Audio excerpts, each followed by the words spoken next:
saying hello to everybody. Welcome to another kerfuffle webinar. I am delighted, not least because I'm here with Christian, which starts with K, which of course is pretty much all kerfuffle is about, is renaming things. Christian, the Viking Byfield of both base property, is exceptional business, but we're here today to talk to you about the Depositary. Christian, how are you? You're looking mighty fine. Good, mate. Thank you. Yeah, all good. Sort of getting my feet back under the desk and getting back to things after a week off. Good. We look recharged, and that must be that jog you had yesterday. It's looking, I can see the dopamine flying through your system there. You're all improved. I'll tell you what, mate. The amount of aching muscles today, the run later today. I'm going to look more like an old man who's lost his Zimmer frame, I think, shuffling around Shoreditch Park later. All I will say is never forget what Homer Simpson said. If it's hard to do, give it up straight away. So that's my view of exercise.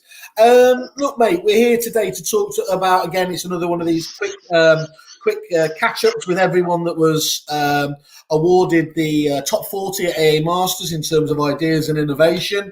And we obviously, and you were in which top 10 were you in again? Just remind us.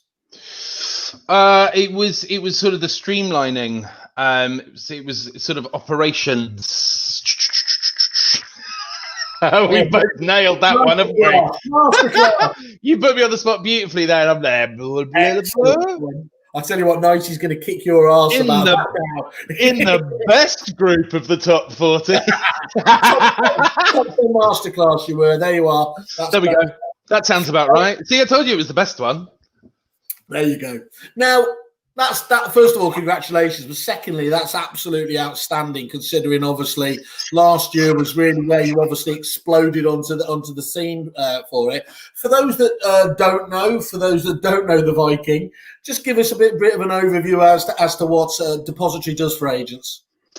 So, look, Depositary came about because over on the agency side, one of the things we regularly do is we regularly look at what we feel is broken, really, what doesn't work, what is really demanding for our time, and also just is generally a pretty horrible consumer experience as a result. And God, I think it's about 5 years ago now, we really decided that the end of tenancy process was just, no one wins in the end of tenancy process at the moment. I mean, for agents, it's that job you do right at the end of the tenancy when really you feel like you've already earned your money. You've definitely already spent it. It is the most thankless part of the process, because you're that devil in the deep blue sea between landlords who more often than not are trying to get as much as they can out of the deposit, and tenants who think you and the landlord are trying to steal as much as their deposit. So you dance this delightful merry jig in the middle of trying to keep everyone happy.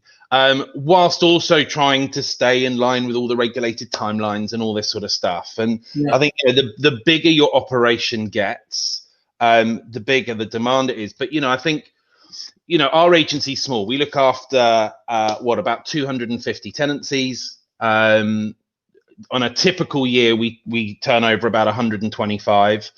But, even for us as a small agency, we looked at that. Morning, Carla. We looked at that. See, she was on point. Should have had Carla in here. But yeah, we looked at it and we just felt like there was a lot to solve there.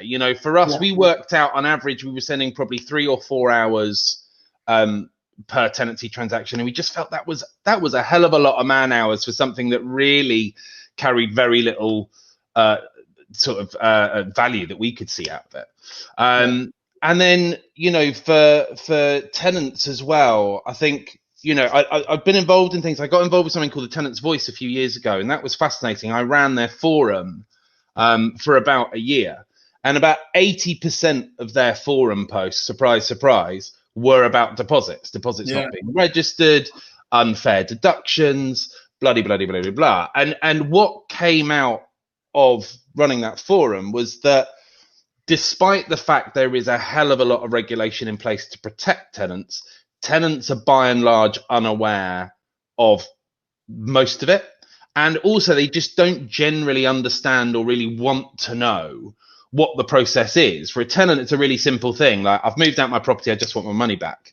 And it's like, that's great. It is your money and we absolutely want to get it back to you. However, we've got to close off the bills. We've got to, and that fun part of going through the checkout report, agreeing a deduction to your landlord, going through negotiations with tenants, yada, yada, yada.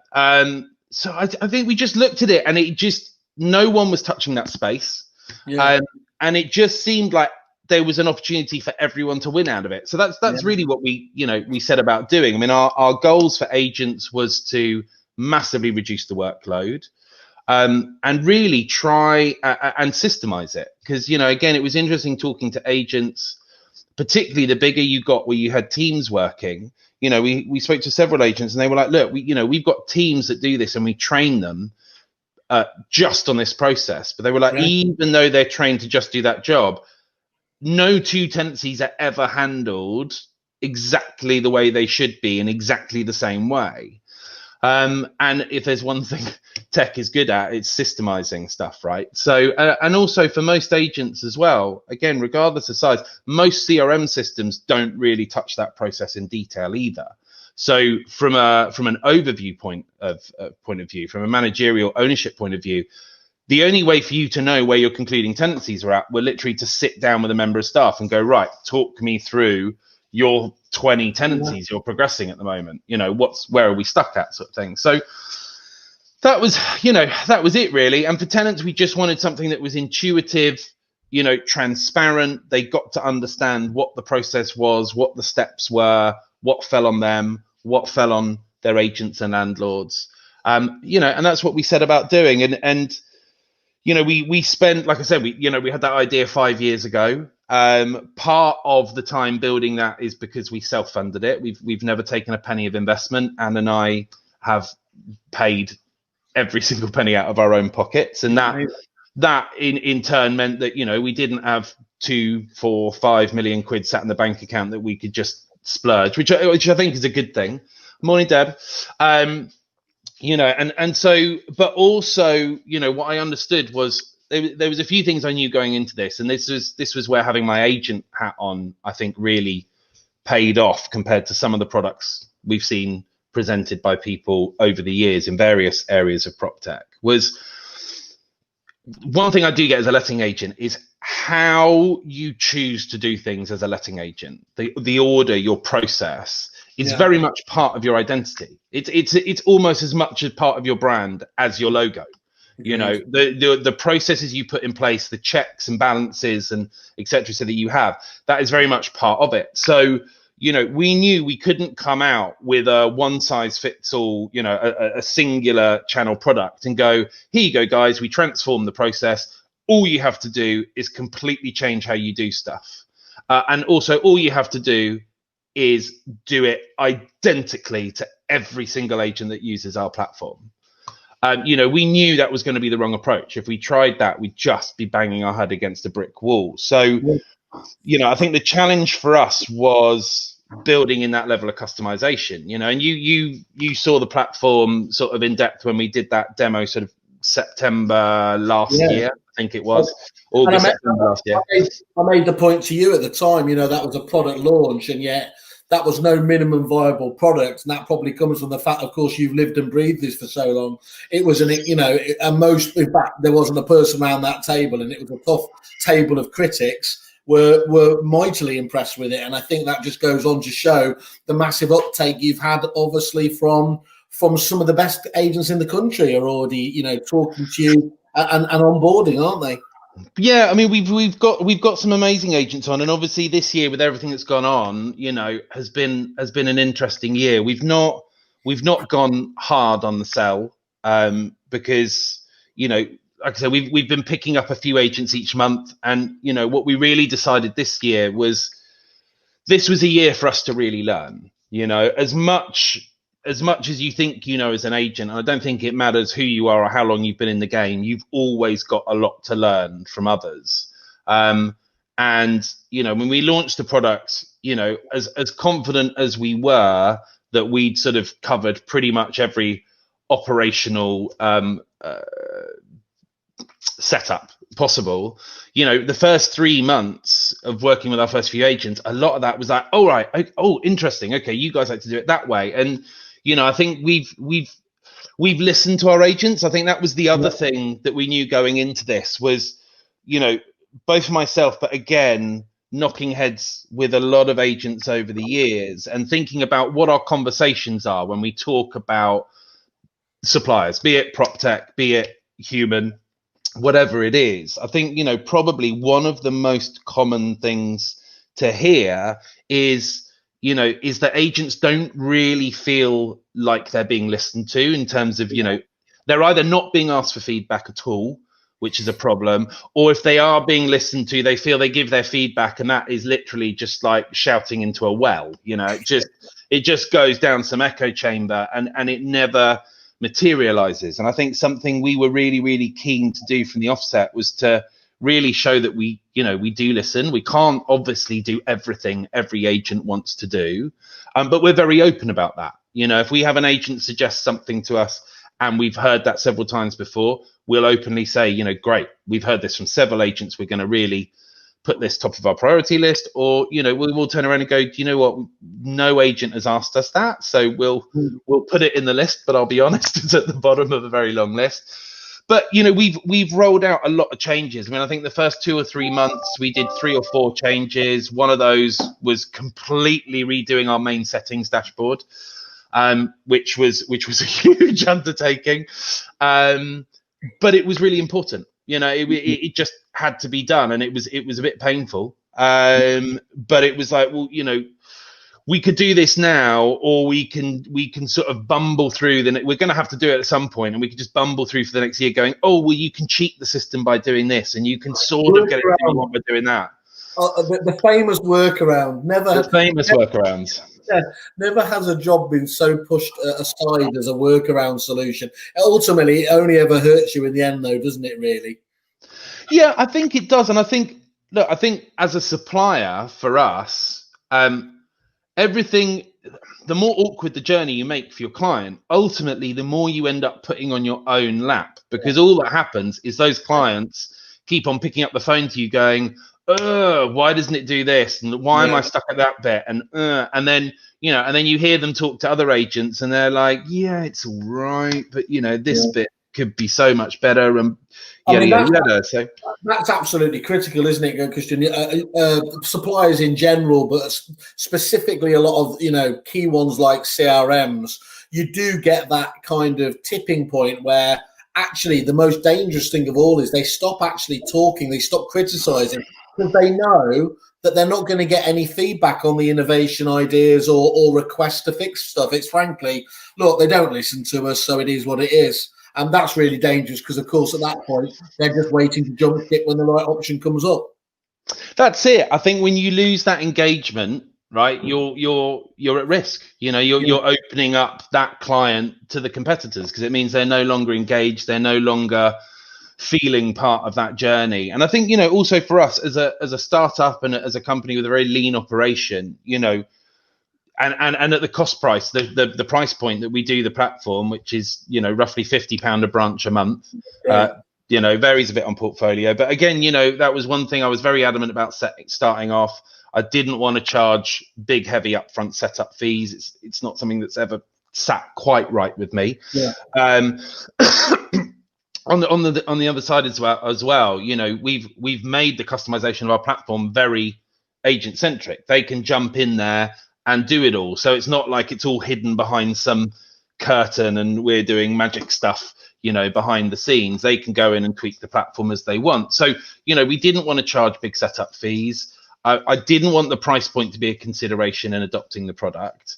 And so with the price point that we've gone with, it wouldn't be viable for us to be getting, 20, 30 support calls a day or 40, 50 support emails a day. It would just crush us, and I think probably one of the nicest things of the last sort of 12, 14 months has actually been getting those agents on board and actually having agents go, we do the sort of 1 hour training onboarding session with their team. You get to the end of it and it's like, any questions? They're like, nope. There must be some questions. Come on. What about, do you want to talk about? No, I think we've got it. And you're like, it really, I tell you what, as I said before, when we sat down, there's some systems that you need a YouTube video or you need a bit of an overview. There's others you need to have a 2-3 hour training session. The best ones are when, after seeing the interface for a matter of minutes, you know your way around. And that is the Depositary all over. And I think that is one of those wonderful areas where, coming as it does from an agency, living and breathing agency every day, as well as you've obviously put a lot of technical work into this, you've got the perfect combination there.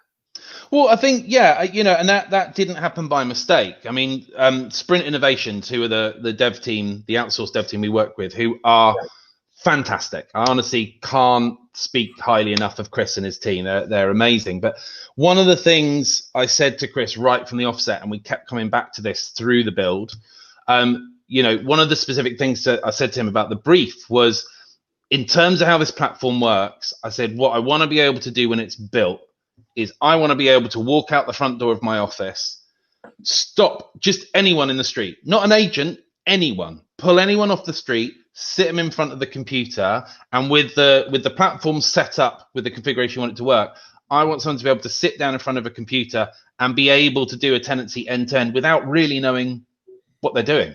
They just follow the journey, follow the prompts. Morning, Robert. And I think, that was very much at the heart of what we do, because again, that fed into training, et cetera. And again, for agents, in terms of getting their staff to wrap their head around it, agents struggle, I think, sometimes successfully onboarding tech. And I think part of that is the more involved that process is in terms of ongoing training and yada, why do I keep saying yada, yada, yada this morning? I don't know where that's come from, but that is a serious demand on agency. And again, as a supplier, you have to be realistic about what demands your product places on the business, and a good product has got to slot seamlessly into an organization. I think that's what we've achieved so far. It feels like it, because it feels like the Depositary has almost become the watchword for that next generation of prop tech that is, again, relevant, easy to use at a good price point there, not thought up in an ivory tower. All those tick points or many of those points that actually could have been perceived as negatives. And a lot of agents, I know you're a big fan of prop tech, but I think it's fair to say for many agents, it's become a bit of a dirty word over the last few years because it so often flatters to deceive. Look, and I don't think any of us are surprised about that, right? I mean, prop tech has been banded around way too much. Too much stuff was called prop tech. We've seen a lot of crap come out. Let's be honest. There's been a lot of stuff which is just badly thought out, badly designed, just really there to try and make a quick buck rather than genuinely solve a problem. Yeah, product again has been eye-opening. We're an agent that's used a lot of prop tech and, over the years, and still do. And it's so easy as an agent to look at something and go, can't you just do this? Or can't you just do that? And in tech, nothing is ever just that. It's, so that definitely opened my eyes into the fact of, when I've talked to companies in the past and I've gone, it's a real shame you don't do it this way, or can't you just change it to this way? And there is no just, that is a much bigger undertaking. And look, again, unless you've got buckets of money, and still I don't think this guarantees anything like that. I genuinely believe there's no such thing as a perfect software product, right? It's constantly evolving. It should be constantly looking to get better. And that is something that runs at the very heart of what we do. It doesn't matter how many agents we have come on board. We will never stop innovating and evolving the product and making it better and better and better for agents and consumers. And, I think that's fed back into everything we've done this year. I mean, we've just done our 12th major release this year. So those are major updates, and predominantly these are new features, new add-ons. Something that I've talked a lot about, again, with my agent hat on the last few years is partnerships and integrations. And it's a huge part of the prop tech space. And I think what I found really refreshing is that look, I don't think that's anything new. I think most agents, particularly tech-friendly agents, understand that's the gold standard. I think what's been refreshing for us is I expected that to be a bit more of a hurdle for us. I expected at this early stage, I expected to really knock on a lot of doors and have a lot more agents say, well, do you know what? Come back to me when you're integrated with our CRM. And actually, we've had very little of that. Agents have asked the question, and we've gone, yes, it is absolutely on our roadmap. Absolutely, that is part of what we're doing. I can't give you a timeline on it, but that is, within the next 1 to 2 years, that is absolutely what we're going to be doing. And what's been nice is agents have gone, great, it's on your roadmap. As long as it's there and it's a priority, we're on board. And I think, sorry. I was going to say 2 things there, though. I think that shows the strength of obviously how much they want the depository itself. Let's be honest, and I'm probably giving away a few agents' secrets here. That I'll wait until it's integrated with XYZ has been a bit of an excuse for not giving. Very good excuse to swat away. It's been fantastic. And then I think the other thing is, let's be honest. I'll say it's because of great judgment from yourself. But actually, you have hit the market at a particularly interesting and open time where, yes, they're not doing it at the speed that they probably their client bases demand or want. But actually, the CRMs who are the gatekeepers, and indeed many other software packages as well, the open API is not now, it's not now really an option, is it? You are on the outside of the tent looking in if you don't have that methodology and that approach there, and you are going to be left. Look, it's not easy to leave these businesses, but for those that don't get on board, you're going to be left back at the station, aren't you? Yeah, look, I think there's been a big change in that space. I think part of that from a CRM's thing was driven quite passionately by Charlie Wright with his Best Agent Marketplace. And I think he really made a lot of the big CRMs really sit up and take notice. With his championing around that. And I really applaud him for that. Because he really, lots of us were sort of moaning and grumbling about it, but he really brought that conversation front and center. Well, Charlie's always ahead of his time, isn't he, in terms of stuff like that? And it's almost like it took a while to seep into the conversation then that was going on. Well, I think what he did interesting from a CRM point of view is because he created a CRM to sort of off the back end of that to sort of facilitate that. He presented sort of the ecosystem to the CRM providers. He made it very simple of going, here you go, this is what you do. You basically build an airport. And you take a little fee for each flight that comes through your airport. And I think a lot of the CRM suddenly went, oh, hold on a minute, this does make sense. This can be a good business opportunity. And hold on, this now means we don't need to rebuild this or that because agents can just plug in that lovely new bit of tech that's come out in that space. And happy days, we stay there as the central sort of data reservoir. So look, I think, obviously the Repit Foundations is probably the most high profile, but you've got Desres getting on Zapier. You've got the likes of Agent OS who've always been sort of open API. And I think that gatekeeper thing has definitely changed. You've got MRI, which is obviously absolutely massive.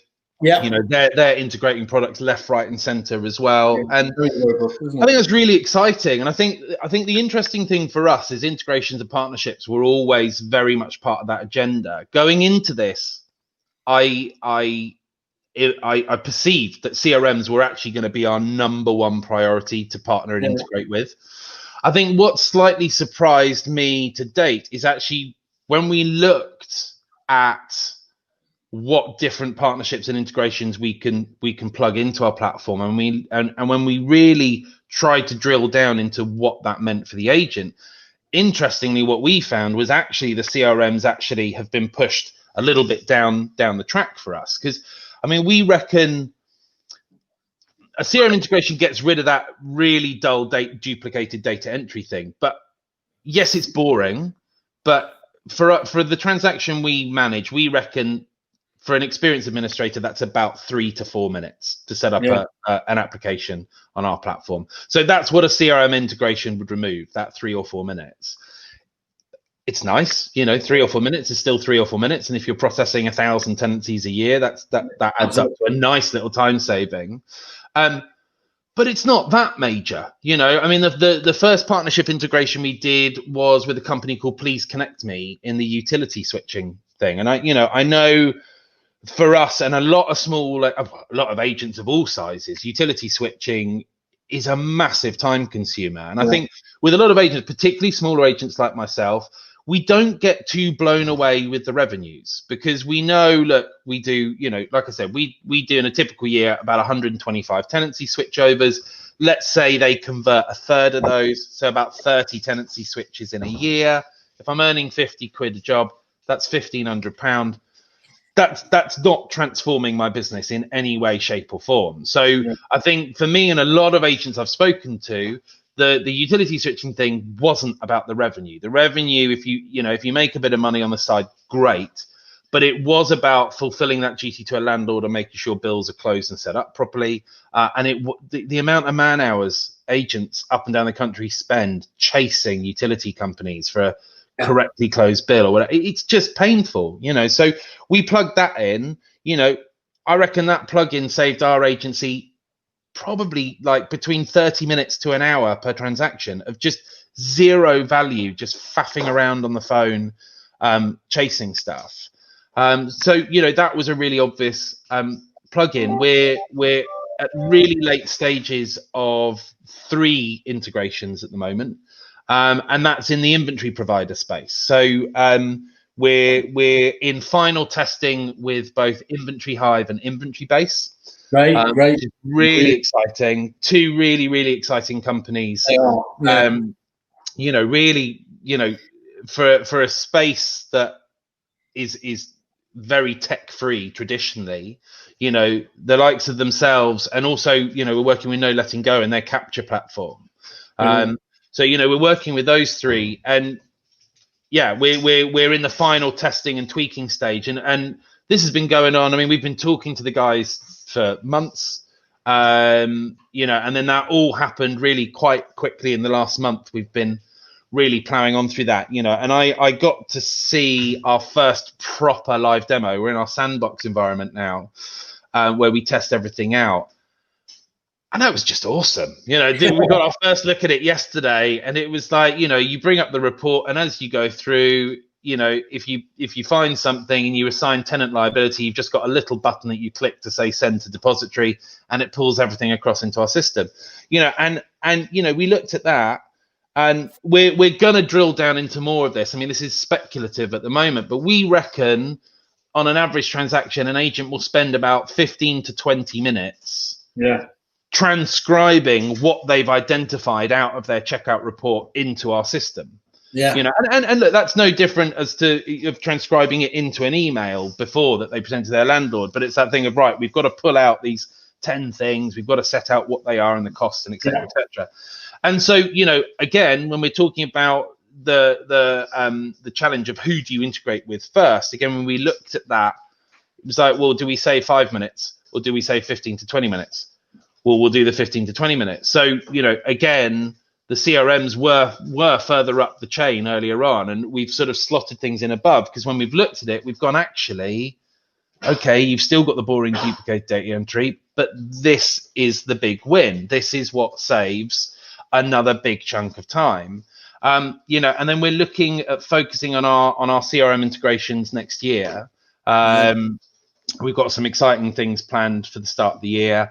And that's going to really be that final cherry on the top. I say final, it will be constantly evolving. There will be other stuff still tweaking and happening there, but I'm really excited to start delivering, really excited to roll these inventory integrations out in the next couple of weeks. I think Deb's looking forward to that.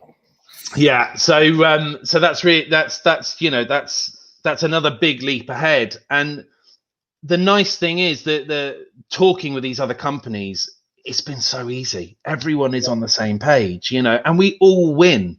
That's what's really nice is, I couldn't build anything out in my platform that would solve that problem. I need the likes of Inventory Hive and Inventory Base and Capture. I need them to be innovating their own sort of core tech within their business for us to be able to sort of leverage that.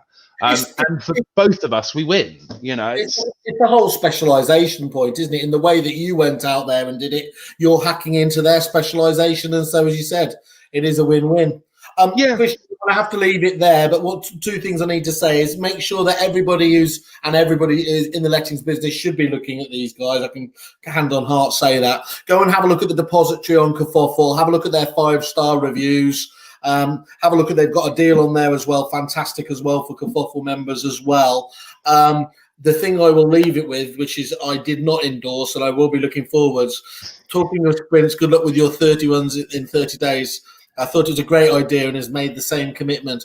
Let me just put that to bed right now, that is absolutely not going to be the case. Congratulations, matey. It's really good to catch up with you. Congratulations on the award in Masterclass. And we will catch up with you soon. Have a good one. Cheers, bud. Have a good one. Bye-bye. Take care.